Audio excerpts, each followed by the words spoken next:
In-archive ng Senado kagabi ang impeachment case laban kay Vice President Sara Duterte.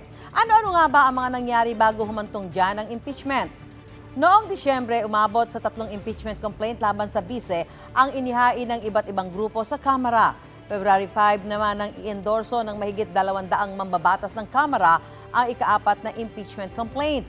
Na-transmit ito sa Senado sa araw ding iyon, 2 araw bago mag-recess ang Kongreso. Sa mga sumunod na buwan, hinimok ng ilang grupo ang Senado na aksyonan na ang impeachment laban sa bise.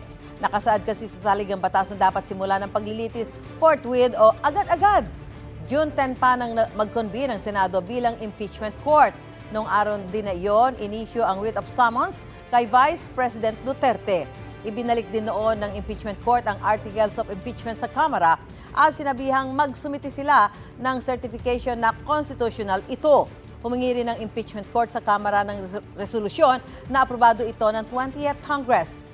June 25, nagsumite ang Kamara ng certification na naaayon sa saligang batas ang impeachment complaint laban sa bise. Nitong July 25, idineklara itong unconstitutional ng Korte Suprema. Nilabag daw ng articles of impeachment ang 1-year bar rule, gayon din ang right to due process ng vice-presidente. Dahil null and void daw ang impeachment complaint, walang jurisdiction ang Senado rito.